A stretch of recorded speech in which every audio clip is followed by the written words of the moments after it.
على الدين كله وكفى بالله شهيدا أشهد أن لا إله إلا الله وحده لا شريك له وأشهد أن محمدا عبده ورسوله لا نبي بعده اللهم صل على سيدنا محمد وعلى آل سيدنا محمد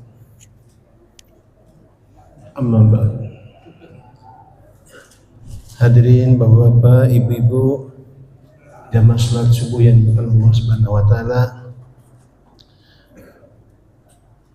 Teman-teman, mari sama-sama kita panjatkan puji syukur kita yang tak terhingga kepada Allah Subhanahu wa taala atas limpahan rahmatnya, karunia-Nya dan juga nikmat yang tak terhingga kepada kita semua. Pertama nikmat iman dan Islam. Kita masih diberikan kekuatan untuk dapat beribadah kepada Allah karena nikmat iman Islam ini masih berada dalam diri kita, dan kita juga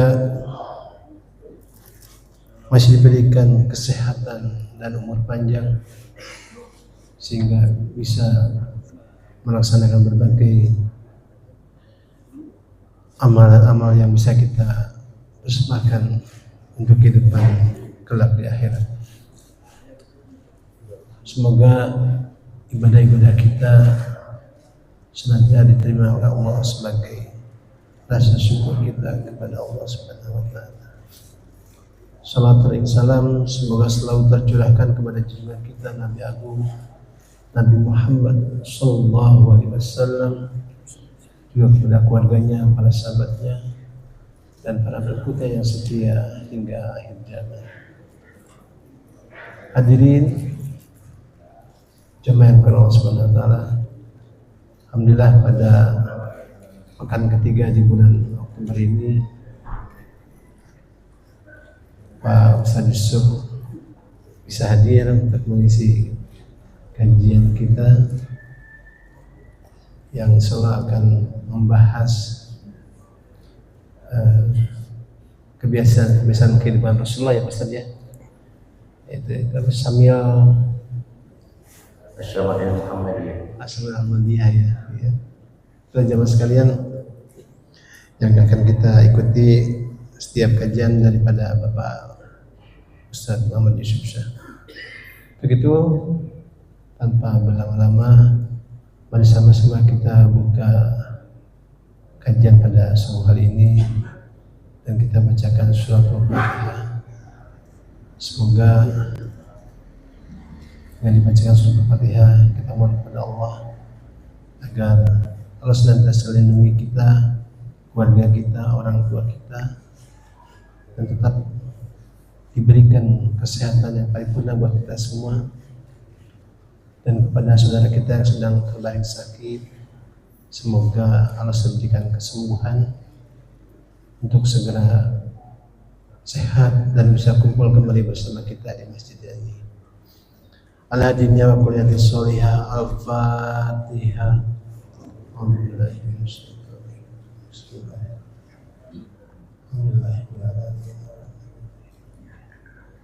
Ya.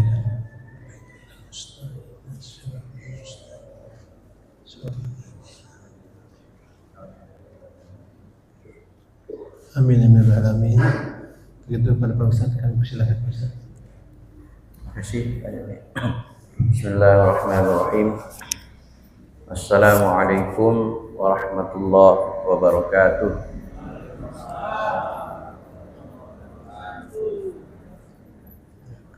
Alhamdulillahirabbil alamin. Wa bihi nasta'inu ala umuri dunya waddin.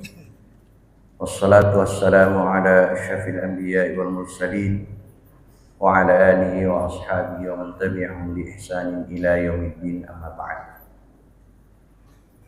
Yang saya hormati para sesepuh bini sepuh, para guru, para asatir, bapak-bapak, ibu-ibu, anak-anak hadirin dan hadirat yang dimuliakan Allah Subhanahu wa taala. Alhamdulillah, subuh hari ini Allah berkenankan kita untuk bermuajah di masjid yang kita cintai ini. Semoga istimewa kita hari ini senantiasa mendapat keberkahan dari Allah Subhanahu wa taala. Allah mudahkan urusan kita Allah bahagiakan keluarga kita dan kita semua insya Allah menjadi ahlul jannah. Salawat dan salam juga tak lupa kita persembahkan kepada baginda Rasulullah Sallallahu Alaihi Wasallam, Nabi yang diutus Allah untuk membawa hidayah kepada kita. Mudah-mudahan kita semua menjadi umatnya yang istiqomah menjalankan sunnah-sunnah Rasulullah Sallallahu Alaihi Wasallam. Bapak dan Ibu yang dirahmati Allah Subhanahu Wa Taala, melanjutkan tadabbur kita, pelajaran kita pada bulan yang lalu dari kitab Asy-Syama'il Al-Muhammadiyah yang ditulis oleh Imam At-Tirmidzi. Kita masuk kepada bab yang ke-30 tentang buah favorit yang biasa dikonsumsi oleh Rasulullah Sallallahu Alaihi Wasallam. Dalam Al-Quran, ketika Allah menyebutkan buah-buahan, maka kalimat yang dipakai adalah fawakih atau fakihah. Ya. Fakihah itu mufrad, fawakih itu jamaknya. Al-fakihah berarti segala sesuatu yang dapat menyegarkan mulut atau sesuatu yang dapat dimakan demi mendapatkan kenikmatan, baik itu yang basah maupun kering. Ya, seperti buah tin, melon, kurma dan sebagainya. Kita sudah paham tentang fawakih, buah-buahan. Seperti misalnya dalam surah Ar-Rahman ayat 68, fihima fakihatun aw fihima fakihatu wa nakhlun wa rumman. Dalam surga itu terdapat buah-buahan. Nah, di antaranya ada kurma dan delima. Ini Al-Quran menyebutkan itu. Kita lihat buah-buahan apa yang disenangi atau biasa dikonsumsi oleh Rasulullah Sallallahu Alaihi Wasallam. Haddatsana Ismail bin Musa Al-Fazari qala haddatsana Ibrahim bin Sa'ad an abihi an Abdullah qala kana an-nabiy sallallahu alaihi wasallam ya'kul kissa'a birrutab. Rawahul Bukhari wa Muslim. Ismail bin Musa Al-Fazari bercerita kepada kami, ia berkata, Ibrahim bin Sa'ad bercerita dari ayahnya, dari Abdullah, ia berkata, Rasulullah Sallallahu Alaihi Wasallam mengkonsumsi timun dan kurma muda. Jadi kalau kalimatnya ya kulul kitsa birrutab berarti makannya bareng. Jadi Nabi suka mengkonsumsi timun dengan rutab. Rutab itu kurma muda. Kalau tamar itu udah tua. Jadi kalau rutab, kalau bapak-bapak biasa nyebutin rutab, berarti yang bapak maksud itu kurma yang masih muda, yang biasa masih kuning-kuning atau masih hijau. Nah, tapi kalau sudah tamar atau tumur, maka itu berarti sudah kurma tua yang sudah matang. Nah, Nabi Shallallahu Alaihi Wasallam itu suka mengkonsumsi timun dengan kurma muda. Jadi makanya ya mungkin berbarengan saja, kurma dulu atau timun dulu. Nah, ini kebiasaan Rasulullah SAW, salah satu makanan yang biasa dikonsumsi oleh Rasulullah. Hikmah dari pencampuran buah-buahan ini adalah untuk menetralkan kandungan panas. Ini mungkin yang jadi kajian mereka yang mendalami tentang ilmu kesehatan ya. Pada salah satu di antara keduanya, kurma muda diketahui menyebabkan efek panas dalam perut. Efek semacam inilah yang kemudian didinginkan dengan buah melon atau khirbis atau mentimun yang dimakan bersamaan dengannya. Jadi sahabat itu biasa kalau memberikan kurma muda kepada Rasulullah itu di sampingnya sudah ada bukan cacahan ya, potongan mentimun atau terkadang melon.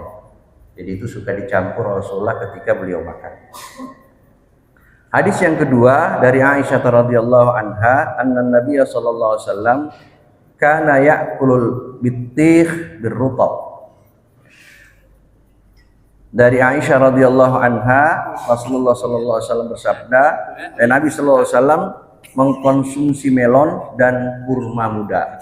Jadi kadang Rasulullah makan kurma muda dengan timun, kadang dengan melon. Mungkin kalau kita agak aneh ya rasanya ya. Tapi kalau mungkin yang biasa mengkonsumsi itu, kalau yang sudah biasa makan timun, saya rasa sih nggak terlalu aneh mungkin kalau dicampur dengan rutop. Kalau yang biasa makan rutop ya, bisa dicoba. Saya juga belum pernah nyobain ini.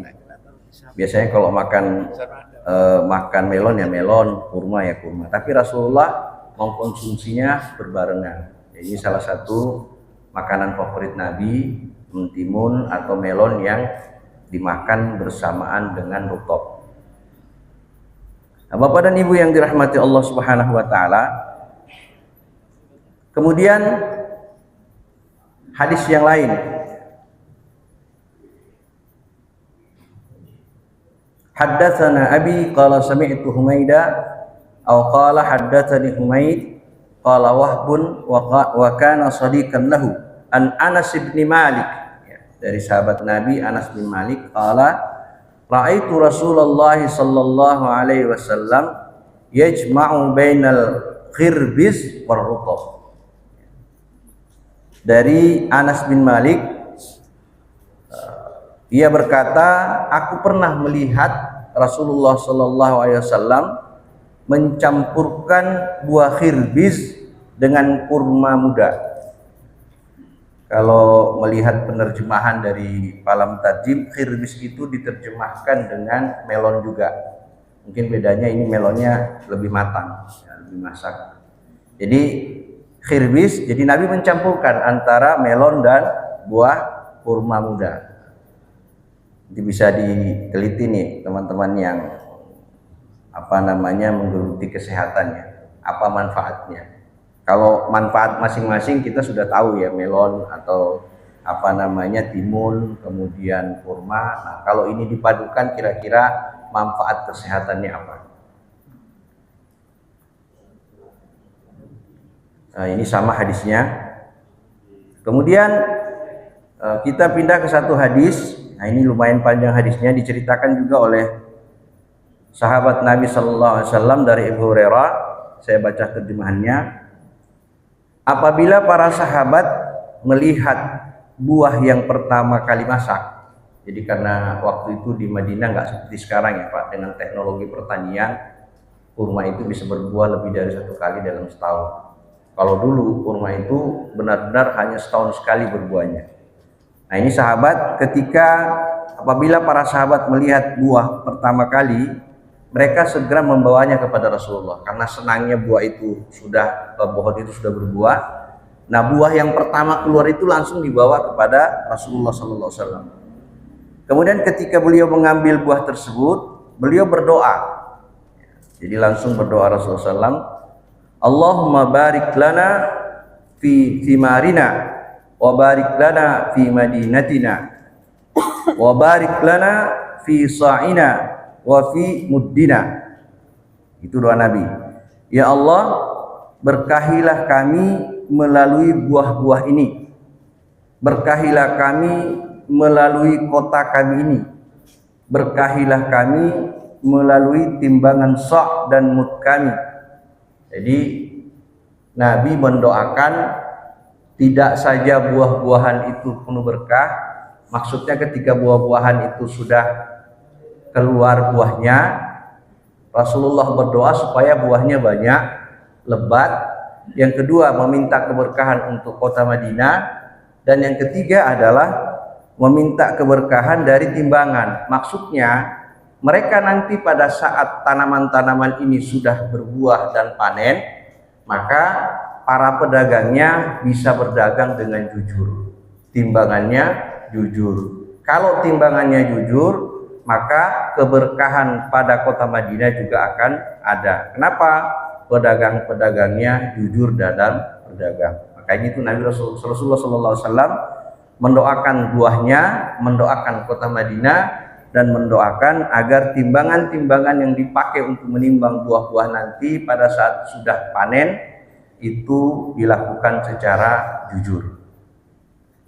Kemudian Rasulullah berdoa, Allahumma inna Ibrahim abduka wa khaliluka wa nabiyyuk wa inni abduka wa nabiyyuk wa innahu da'aka li Makkah wa inni ad'uka lil Madinah bimithli ma da'aka bihi li Makkah wa mithlihi ma'ahu.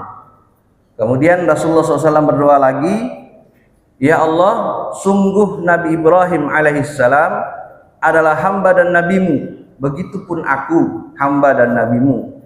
Beliau telah berdoa untuk keberkahan kota Mekah, maka aku berdoa untuk keberkahan kota Madinah dengan doa yang sama.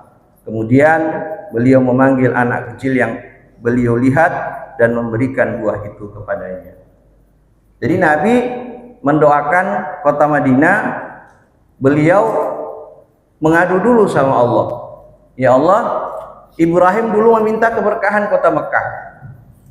Jadi Nabi Ibrahim ketika ada selesai membangun Ka'bah, beliau meminta kepada Allah agar kota Mekah diberikan keberkahan dari buah-buahan dan segala fasilitas yang ada di sana. Dan kita bisa lihat kota Mekah, masya Allah, walaupun di sana tidak ada kebun-kebun, tapi buah-buahan yang ada di sana ya kualitas kelas 1 semua. Kalaupun ada yang kualitas bawah itu karena mungkin sudah lama di toko dikeluarin. Tapi buah-buahan di sana adalah buah-buahan yang kualitas baik. Dan untuk hitungan orang-orang di Mekah ya itu murah. Kalau kita mungkin mahal karena mata uang kita yang selisihnya lumayan jauh. Nah di kota Madinah pun sama. Nabi juga Rasulullah SAW juga meminta keberkahan kota Madinah. Maka kata Nabi, salah satu kelebihan keberkahan kota Madinah adalah transaksi jual beli di kota Madinah menurut para ulama itu 2 kali keberkahannya dibanding kota Mekah. Dan ini sampaikan Rasulullah bahwa keberkahan transaksi jual beli di kota Madinah keberkahannya 2 kali dibanding kota Mekah. Itu makanya kenapa banyak di antara teman-teman yang mengurus haji dan umroh suka menyarankan kepada jamaah untuk lebih berbelanja di kota Madinah. Kenapa? Satu, alasannya keberkahan. Yang kedua, biar nanti pada saat ada di kota Mekah, mereka lebih konsentrasi untuk ibadah di Masjidil Haram, baik itu sholat, i'tikaf, tawaf, ataupun umroh. Nah itu menjadi salah satu kenapa kemudian Rasulullah meminta kepada Allah agar keberkahan di kota Madinah ini lebih dibanding kota Mekah untuk perdagangan dan transaksi jual belinya. Bapak dan Ibu yang dirahmati Allah Subhanahu wa taala. Kemudian satu hadis lagi,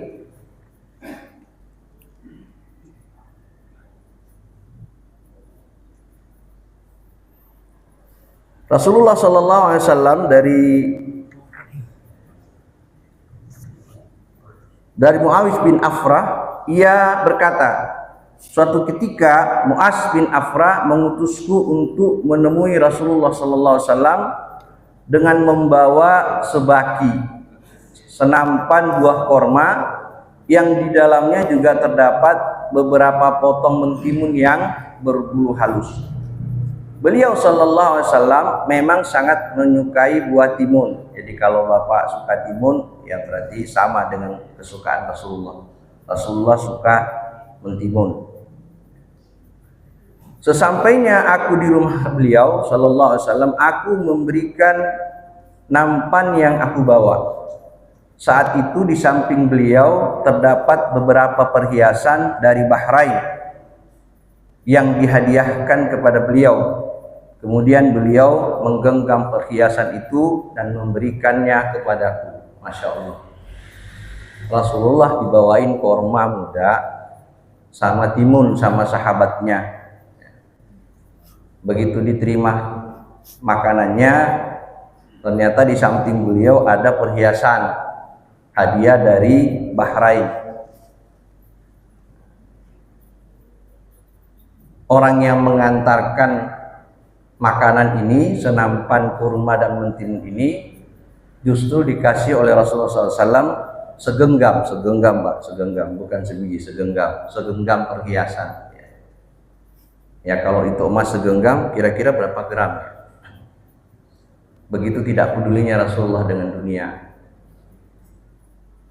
Makanya kalau ada orang bilang Rasulullah miskin, itu salah Pak. Rasulullah nggak miskin, Rasulullah itu kaya. Hanya Rasulullah ketika punya harta habis untuk orang lain. Itu bedanya kita dengan Rasulullah. Siapa bilang Rasulullah miskin? Setiap terjadi perang, ada ghanimah, Rasulullah dapat 5%, bahkan lebih.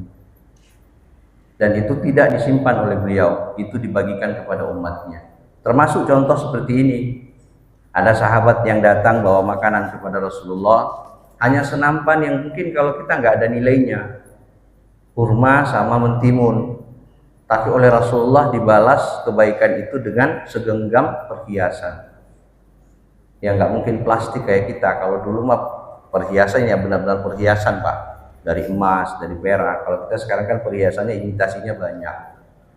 Dulu ya benar-benar emas dan perak. Maka karena itu ini contoh yang Rasulullah SAW berikan kepada kita tentang bagaimana Rasulullah SAW memberikan hadiah terbaik buat sahabatnya. Bapak dan Ibu yang dirahmati Allah Subhanahu wa taala. Kemudian kita pindah kepada minuman Rasulullah SAW. Walaupun ini kita sudah bahas sebelumnya, tapi ada beberapa poin yang ingin kita bacakan supaya ini menjadi tambahan pengetahuan terhadap kita tentang Rasulullah SAW. Hadis yang pernah kita baca sebelumnya dari Aisyah radhiyallahu anha qalat, kana habbasy syarab ila Rasulillah sallallahu alaihi wasallam al-hullul barid. Jadi dari Aisyah radhiyallahu anha, Ibunda Aisyah radhiyallahu anha, ia berkata, minuman yang paling disukai Rasulullah sallallahu alaihi wasallam adalah minuman yang manis lagi dingin. Nah, kalau ada yang suka minum es teh manis, ya mirip-mirip Nabi lah. Ya, mirip-mirip Nabi lah. Walaupun zaman Nabi belum ada es, musim dingin aja mungkin. Cuma zaman Nabi mungkin kalau para sahabat, para ulama mengatakan dinginnya nggak kayak dingin kita pakai es itu ya, agak dingin-dingin aja. Sukanya minum yang dingin. Bahkan ada yang mengatakan ini salah satu anjuran supaya kita meminum air itu jangan terlalu panas. Makan itu jangan terlalu panas, jadi ditunggu agak dingin sedikit baru kita minum, konsumsi ya. Satu, kalau terlalu panas juga ya lidah kita bisa melepuh ya. Jadi ditunggu agak dingin supaya minumnya juga lebih bermanfaat. Karena itu ini Aisyah radhiyallahu anha menyampaikan kepada kita, minuman yang dicintai Rasulullah atau disukai Rasulullah adalah minuman yang manis lagi dingin. Kemudian karena hadisnya panjang, saya bacakan terjemahannya saja. Dari sahabat Nabi Abdullah bin Abbas, ia berkata, suatu ketika aku dan Khalid bin Walid ya ikut bersama Rasulullah sallallahu alaihi wasallam. Anas bin Malik radhiyallahu an bersama sahabat Nabi Khalid bin Walid ikut bersama Rasulullah sallallahu alaihi wasallam berkunjung ke rumah Ummul Mukminin Maimunah, salah satu istri Nabi. Sedang aku duduk di kanan Rasulullah. Jadi Abdullah bin Abbas sebelah kanan, sahabat Nabi Khalid bin Walid di sebelah kiri. Setelah beliau meminumnya, karena diberikan air, setelah beliau meminumnya, beliau menawarkan gelas itu kepadaku. Jadi ketika Rasulullah sudah minum, gelas bekas minuman Nabi yang masih ada airnya itu diberikan kepada Ibnu Abbas. Karena kalau di Saudi itu biasa Pak, kalau minum satu gelas itu bareng-bareng ya, kayak joinan ngopi lah Pak Alam ya, kayak gitu kira-kira ya Pak, ya kayak gitu. Di sana itu biasa Pak, kita habis minum bahkan minum air kayak Coca-Cola atau apa tuh mereka minum bagi-bagi itu sudah biasa. Mungkin kalau di kita masih jijik ya. Tapi kalau mereka itu sudah biasa sebagai bukti dekatnya mereka ya, kedekatan mereka. Jadi ketika Rasulullah selesai minum, beliau menawarkan gelas itu kepadaku dan bersabda, minuman ini untukmu. Jadi Rasulullah bilang kepada Ibnu Abbas, minuman ini untukmu, tapi jika engkau mau, maka engkau boleh mendahulukan Khalid. Karena Khalid secara usia lebih tua. Tapi karena posisinya Anas bin Malik, Abdullah bin Anas itu ada di sebelah kanan, maka kebiasaan Rasulullah itu mendahulukan yang sebelah kanan. Jadi Rasulullah menawarkan dulu kepada anak Abdullah bin Anas, kemudian diberikan kepada, kalau kamu berkenan maka kamu boleh memberikan kepada Khalid bin Walid.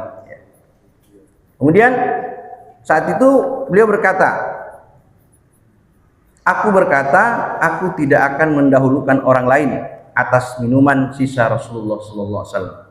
Kalau istilah kita ini tabarruk, Pak. Makanya kalau di pesantren-pesantren itu jangan kaget, Pak Kiai habis minum berebut tuh santrinya ngambil gelasnya. Karena dulu juga waktu di pondok saya pernah ngalamin juga, Pak Kiai habis makan sengaja Pak Kiai sisain makanannya, kita berebut mau dapat tulangnya, mau dapat apa yang penting dapat aja sisa Pak Kiai. Ya kalau dalam istilah ininya tabarruk. Walaupun sebagian mengatakan itu hanya berlaku kepada Rasulullah, tapi kalau di santri mah tetap aja berlaku sama kiai biasanya. Maka aku tidak akan mendahulukan orang lain atas minuman sisa Rasulullah SAW. Kemudian beliau bersabda, barang siapa diberi rezeki berupa makanan, hendaknya ia berdoa, ya Allah, berikanlah kepada kami keberkahan pada makanan kami. Itu doa yang kita baca, Allahumma barik lana fima razaqtana, ya kan? Wa qina adzabannar. Jadi itu kita minta kepada Allah untuk kita diberikan keberkahan dari apa yang kita makan. Ya Allah, berikanlah kepada kami keberkahan pada makanan ini dan tambahkanlah kepada kami makanan yang lebih baik darinya. Barang siapa diberi rezeki oleh Allah Subhanahu wa taala berupa susu, hendaknya ia berdoa, ya Allah, berikanlah kepada kami keberkahan pada makanan ini dan tambahkanlah kepada kami nikmat yang serupa dengannya. Kemudian beliau bersabda lagi, tidak ada yang dapat menggantikan kedudukan makanan dan minuman kecuali susu. Ya mungkin maksudnya susu bisa juga mengenyangkan.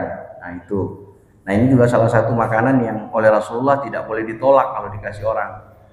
Nanti kita lihat hadisnya, ada hadis yang menyebutkan bahwa ada beberapa makanan yang tidak boleh disentuh atau tidak boleh ditolak ketika kita diberikan oleh seseorang.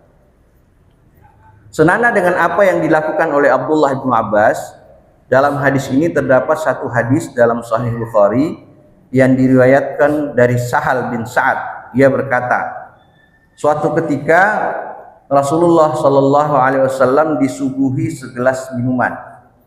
Kemudian beliau pun meminumnya. Kebetulan saat itu terdapat seorang anak kecil di antara para hadirin yang bersama beliau. Sedangkan beberapa orang tua duduk di sisi kiri beliau. Jadi anak kecilnya di sebelah kanan, di sisi sebelah kirinya orang tua. Maaf Pak, bukan orang tua maksudnya. Ini contoh aja. Saya nggak bilang Bapak orang tua Pak Haji. Jadi contoh aja, di sebelah kiri orang tua, Bapak anak muda ya Pak. Wah, Pak Haji masih kecil dong. Contoh aja, di sini anak kecil, di sini orang tua. Sedangkan beberapa orang tua duduk di sisi kiri beliau. Kemudian beliau sallallahu alaihi wasallam bertanya kepada anak kecil tersebut, "Wahai anakku, apakah engkau mengizinkanku untuk memberikan gelas ini kepada orang-orang dewasa yang berada di samping kiriku?" Bayangkan Pak, Rasulullah terhadap anak-anak pun hormatnya luar biasa. Satu, Rasulullah menghormati orang yang ada di sebelah kanannya. Dan dia tidak melihat kecilkah dia atau besarkah dia. Tetap dia memberikan hak yang lebih utama terhadap orang yang ada di sebelah kanannya. Maka ditawarkan kepada anak tersebut, "Wahai anakku, apakah engkau mengizinkanku untuk memberikan gelas ini kepada orang-orang dewasa yang berada di samping kiriku?" Anak kecil itu menjawab, "Aku tidak akan mendahulukan orang lain atas gelas minuman bekas Rasulullah SAW." Lalu beliau pun memberikan gelas yang dipegangnya itu kepada anak kecil tersebut dan anak itu meminum air tersebut. Jadi ini salah satu contoh akhlaknya Rasulullah SAW. Jadi ketika beliau bersama dengan anak kecil, bukan saja mengajaknya mereka bermain, bukan saja menunjukkan kasih sayang yang baik, tapi dalam satu kondisi apapun, misalnya Rasulullah memberikan penghormatan kepada anak-anak. Salah satu contohnya ketika beliau duduk. Jadi ini salah satu sunnah yang diajarkan Nabi, kalau kita sedang dalam satu majelis mau memberikan makanan atau minuman kepada orang lain, maka utamakan yang ada di sebelah kanan kita. Nanti baru kemudian, kecuali kalau sebelah kanan udah numpuk, sebelah kiri belum pas, sebelah kanannya berarti ma'ruf benar kalau semua makanan diambil, baru kita saja. Jadi tetap mengutamakan yang ada di sebelah kanan kita untuk kemudian kita berikan kepada orang yang ada di sebelah kiri kita. Ini salah satu sunnah ya. Makanya nanti kalau duduk di sebelah kanannya sesukuan aja Pak, biar nggak antum sebelah kiri soalnya. Baik, kita lanjutkan. Kemudian tsumma qala Rasulullah SAW dalam hadis tadi, man amahullahu ta'aman falyaqul Allahumma barik lana. Jadi barang siapa yang diberikan makanan atau mendapatkan rezeki makanan, maka hendaklah dia meminta keberkahan dari makanan tersebut. Allahumma barik lana fima razaqtana. Berarti Rasulullah SAW bersabda, barang siapa diberi makanan oleh Allah, hendaknya ia berdoa, ya Allah, berikanlah kepada kami keberkahan pada makanan ini. Tujuan mengucapkan doa ini adalah agar Allah Subhanahu wa taala menurunkan keberkahan pada makanan yang didapatkan. Adapun makna keberkahan di sini meliputi banyak hal ya, manfaat gizi yang baik bagi kesehatan tubuh, terhindarnya makanan dari kandungan zat yang terkadang memberikan dampak tidak baik bagi tubuh. Adapun maksud dari kalimat wa amana khairam minhu adalah beliau memohon kepada Allah agar diberikan kemudahan untuk mendapatkan jenis makanan yang lebih baik dan lebih bermanfaat. Jadi kita bisa meminta makanan yang lebih baik dan lebih bermanfaat dari kepada Allah Subhanahu wa taala. Bapak dan Ibu yang dirahmati Allah Subhanahu wa taala. Selanjutnya bab yang ke-33. Parfum Rasulullah SAW, parfum Pak. Ya. Ibnu Qayyim al-Jauziyah berkata, Nabi sangat menyukai parfum.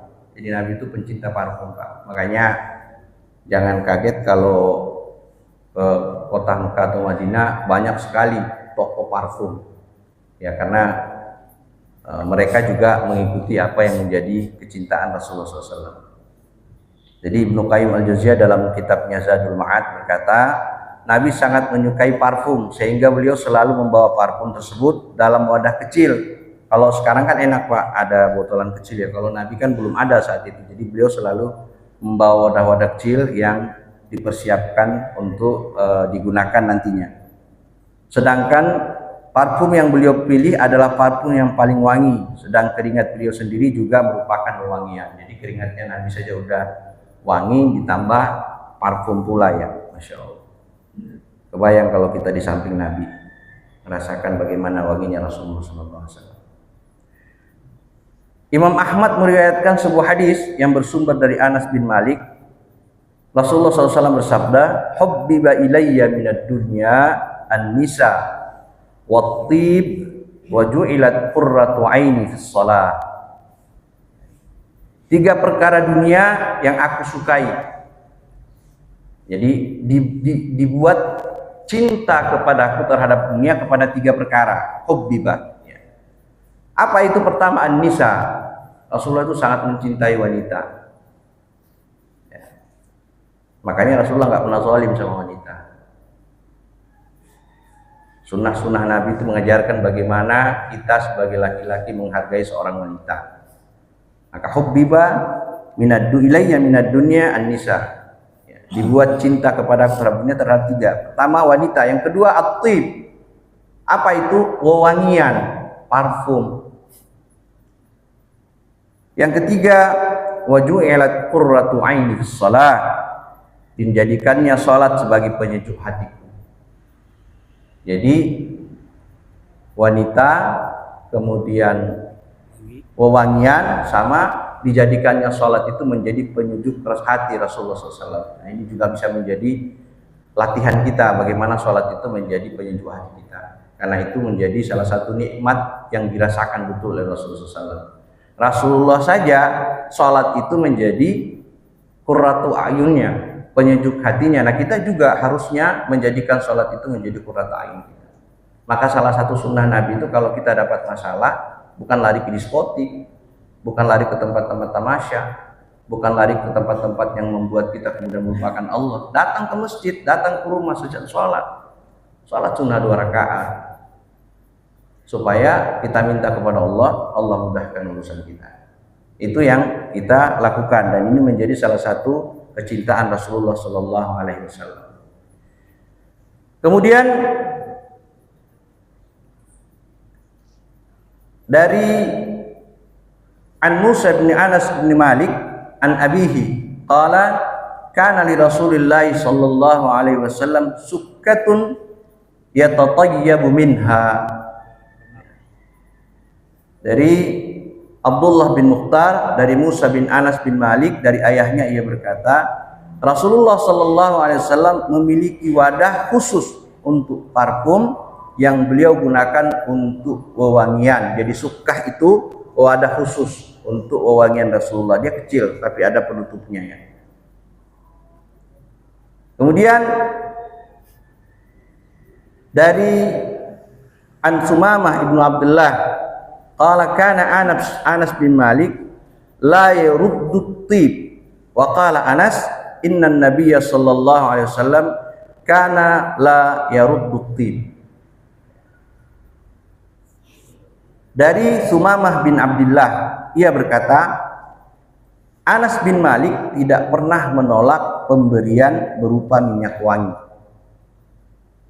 Anas bin Malik juga menyatakan Nabi SAW tidak pernah menolak pemberian minyak wangi. Jadi Nabi kalau dikasih minyak wangi sama sahabatnya, mau dia cocok wanginya atau tidak, diterima Pak. Masalahnya nanti dia kasih orang lain gak apa-apa, yang penting diterima dulu. Jadi itu minyak wangi kalau dikasih kepada Rasulullah itu nggak pernah nolak. Ya kalau dulu kan minyak wanginya yang murni benar-benar minyak wangi. Kalau sekarang mungkin banyak campuran-campurannya. Ya. Nah ini salah satu hadis lagi dari Abdullah bin Umar. Qala Rasulullah sallallahu alaihi wasallam, salasun la turaddu al-wasaid wad-duhnu wal-laban. Jadi dari Abdullah bin Umar, ia berkata, Rasulullah Sallallahu Alaihi Wasallam bersabda, 3 hal yang tidak seharusnya ditolak. Jadi kalau orang ngasih kita, disodorkan ke kita, jangan ditolak.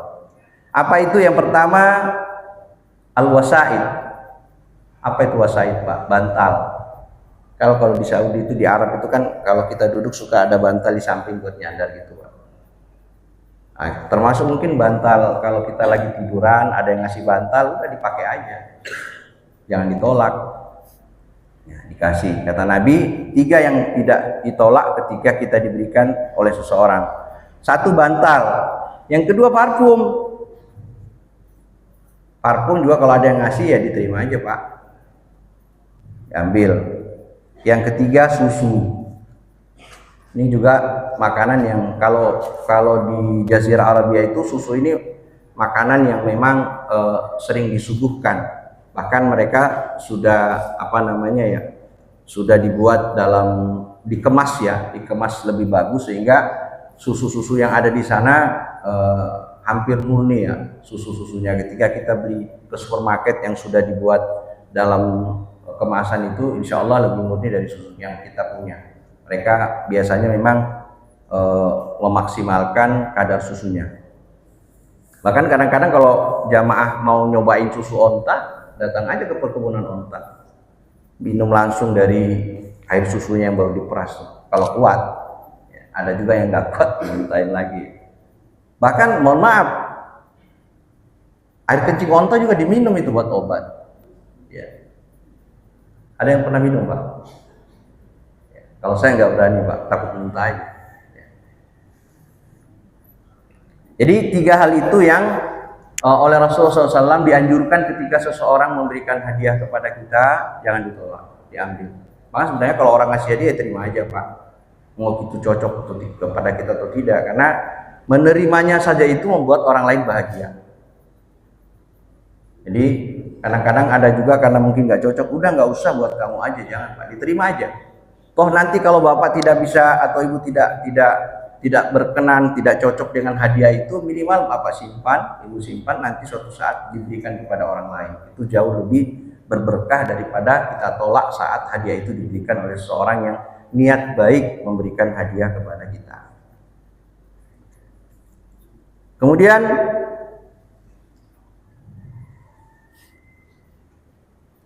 An Abi Hurairah qala Rasulullah sallallahu alaihi wasallam tibur rijal ma zahara rihuhu wa khafiya launuhu wa tibun nisa ma zahara launuhu wa khafiya rihuhu. Nah ini nih. Ini jadi masalah sekarang ini kita nih. Saya mau bacain ini enggak enak enggak dibacain hadis ya. Tapi saya bacain aja, nanti kita cerna masing-masing ya.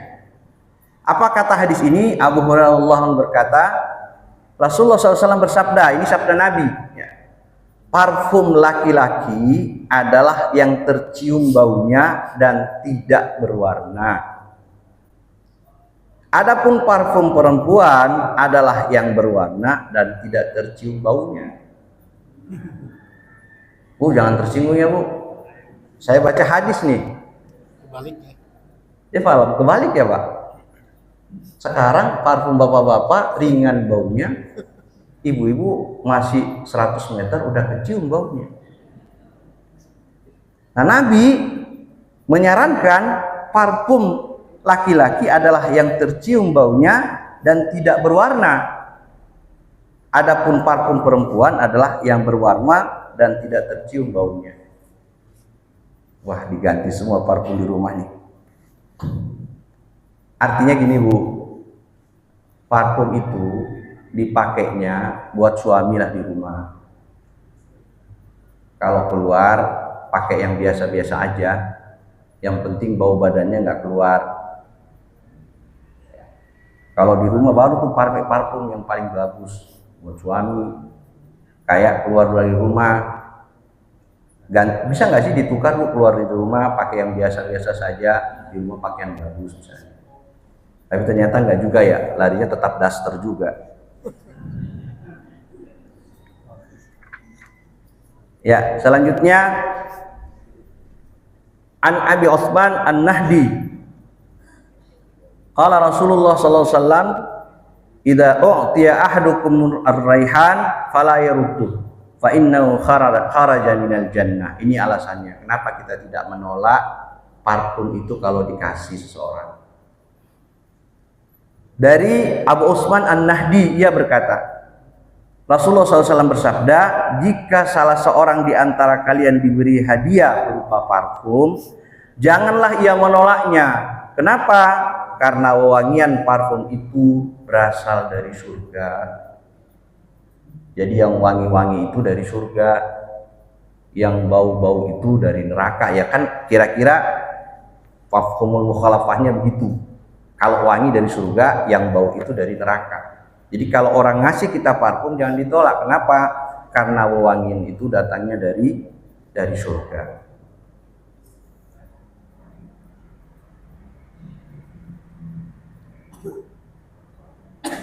Kemudian Rasulullah Sallallahu Alaihi Wasallam, ini ceritanya Umar bin Khattab ya. Waktu itu An Jarir bin Abdullah qala uridtu baina yaday Umar bin Khattab fa alqa Jarir ridaahu wa masya fi izar fa qala lahu khudh ridaak fa qala Umar lil qaum ma raaitu rajulan ahsana ila ma balagana min surati Yusuf radhiyallahu anhu atau min surati Yusuf alaihissalam. Suatu ketika ini Jarir bin Abdullah berkata, suatu ketika aku diminta hadir menemui Umar bin Khattab. Sesampainya di sana, Jarir melepas selendangnya dan berjalan dengan mengenakan kain sarung. Umar bin Khattab berkata kepada Jarir bin Abdullah, ambil dan pakailah selendangmu.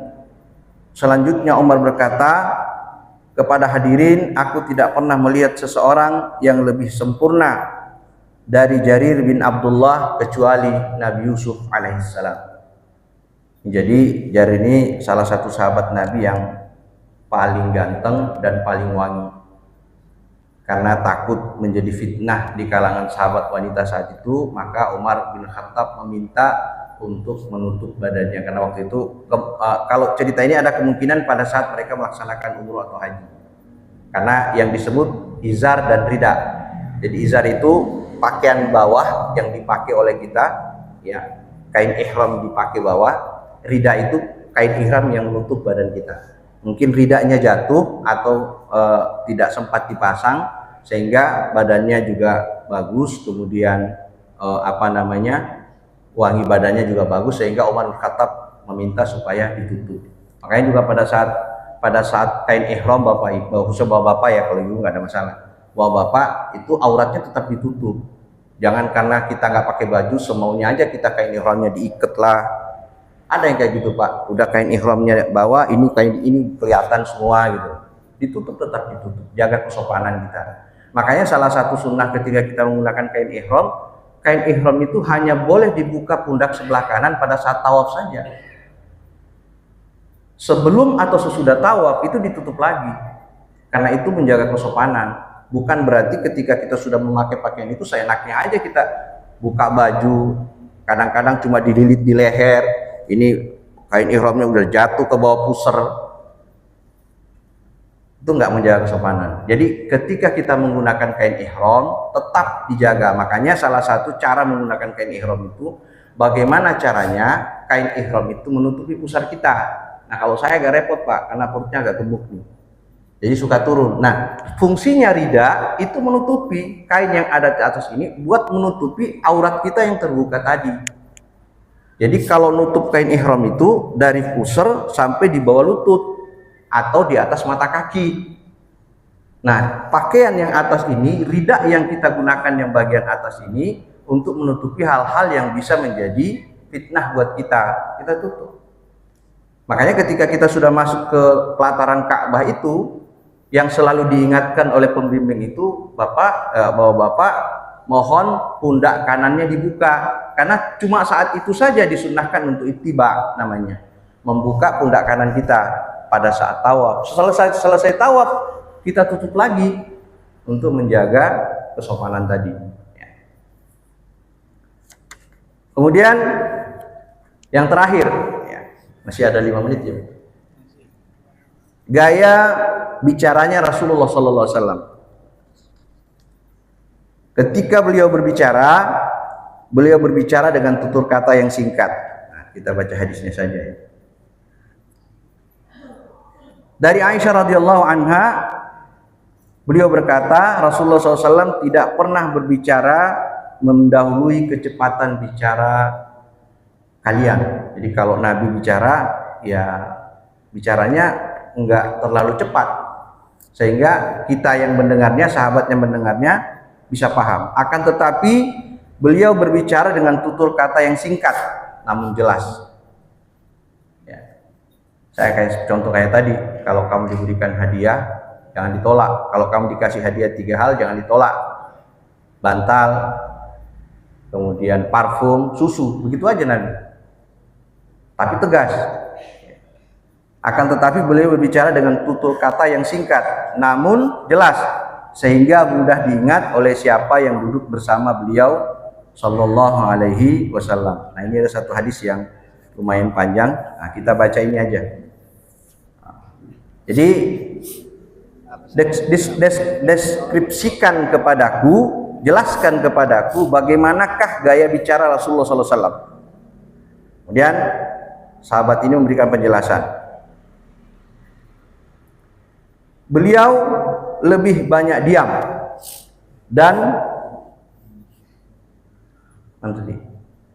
lebih memilih untuk tidak berbicara pada hal-hal yang tidak penting. Jika beliau berbicara, beliau akan mengawali dan menutup pembicaraan dengan menyebut nama Allah. Pembicaraan beliau singkat, namun syarat makna dan hikmah. Tutur katanya singkat dan jelas, tidak berlebih juga tidak kurang.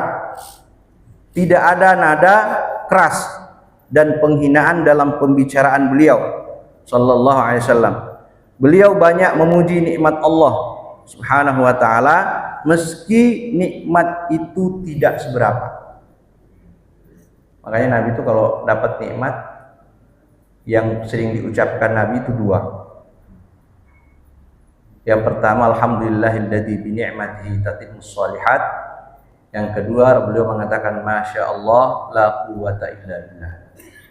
Jadi ketika beliau mendapat nikmat, apapun itu nikmatnya, kita bangun tidur segar, perasaan kita masya Allah la quwwata illa billah.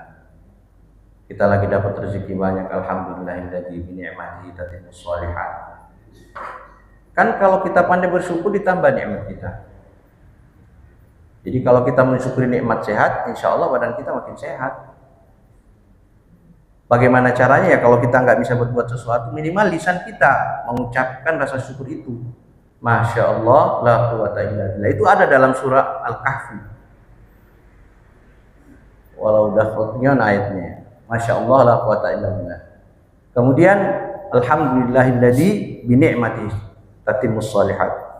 Jadi segala puji bagi Allah, dengan nikmatnya sempurna semua hal-hal yang baik. Nah, itu kita minta kepada Allah. Jadi Rasulullah SAW ketika selalu memuji kepada Allah Subhanahu Wa Taala meskipun nikmat itu tidak seberapa. Beliau juga tidak pernah mencela atau memuji makanan. Rasulullah nggak pernah mencela makanan. Makanya kalau istrinya masak sesuatu yang tidak disenangi oleh Rasulullah, beliau diam. Maka ketika diam, istri-istrinya udah paham ini Nabi nggak suka nih makanan. Nggak tahu kalau bapak di rumah mungkin lebih mesra lagi ya dipeluk istrinya ya Pak. Kemudian urusan dunia dan segala sesuatu yang terkait dengannya tidak pernah sekalipun membuatnya marah. Jika beliau mendapat pelanggaran terhadap prinsip-prinsip kebenaran, beliau tidak dapat menahan diri untuk tidak berpihak kepada kebenaran itu. Namun bila yang dilanggar hanya sebatas diri beliau sendiri, maka beliau tidak akan peduli dan membela diri. Jadi kalau urusan akhirat, beliau akan cepat-cepat untuk menegaskan mana yang baik, mana yang benar. Tapi kalau untuk urusan dunia, apalagi untuk pribadi beliau, beliau tidak peduli dan tidak membela diri. Beliau menunjuk sesuatu, beliau akan menunjuk dengan telapak tangannya. Jadi Nabi kalau nunjuk begini Pak. Jadi Nabi itu nunjuk pakai telapak tangan. Kalau kita kan, ya, kalau orang Sunda kalau sopan, ya kan. Nabi pakai telapak tangan. Ini Pak. Ya, itu cara Nabi. Bila beliau kagum terhadap sesuatu, beliau akan membalikkan telapak tangannya. Dia kagum nih dengan ini kopi nih, kagum nih sama kopinya Pak Mas Burhan nih, dibalik tangannya. Dia suka nih kopinya berarti. Ya Bapak jangan bolak-balik tadi tangannya juga kan. Oh Ustaz ngomong cara kita ya Bapak tunjuk aja, karena kalau untuk urusan tukang nggak bisa pakai begini, harus begini kalau tukang. Jadi tapi Nabi menunjukkan caranya yang sopan. Kalau dia kagum, dia balik telapak tangannya untuk menunjukkan kekagumannya. Ya. Beliau akan membalikkan telapak tangannya. Beliau berbicara, beliau menyatukan kedua telapak tangan dan meletakkan telapak tangan kanan pada ibu jari sebelah kiri. Jadi kalau Nabi bicara tuh begini Pak. Kadang tangannya dipegang, jadi gini, kadang disatukan gitu sambil ngobrol. Nah kita kan kadang-kadang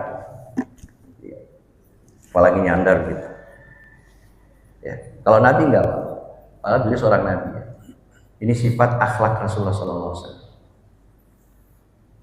Beliau akan membalikkan telapak tangan. Beliau berbicara, beliau menyatukan kedua telapak tangan dengan meletakkan telapak tangan pada ibu jari sebelah kiri. Bila beliau marah, beliau memalingkan muka. Bila beliau gembira, maka ujung matanya menyipit. Ya, ada yang matanya menyipit Pak kalau tahu ya. Mirip Nabi itu. Karena senyum yang terkembang sempurna, tertawa lepas beliau cukup dengan senyum lebar yang memperlihatkan gigi-gigi gerahamnya yang tampak seputih awan.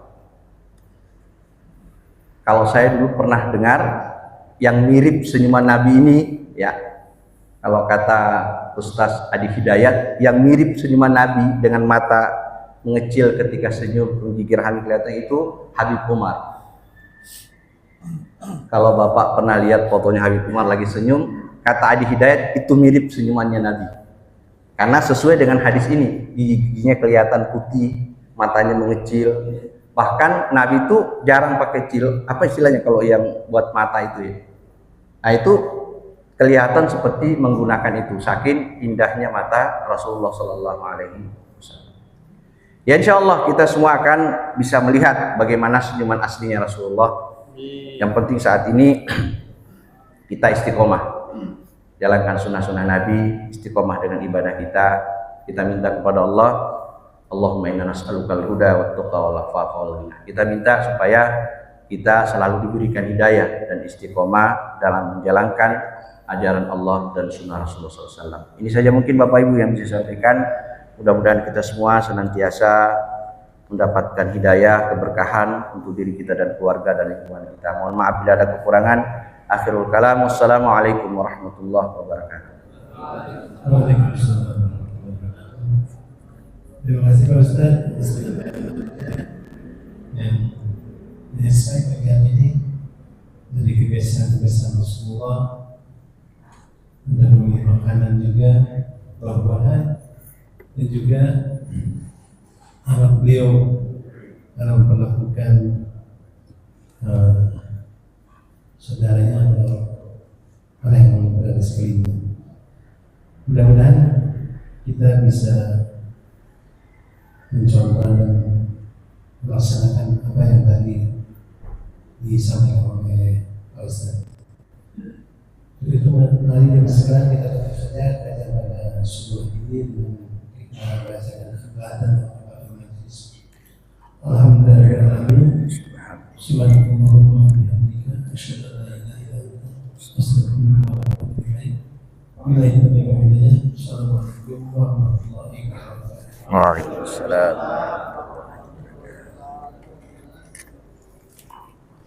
Assalamualaikum Pak Haji. Sama-sama Pak Haji. Siapa? Insyaallah. Chat.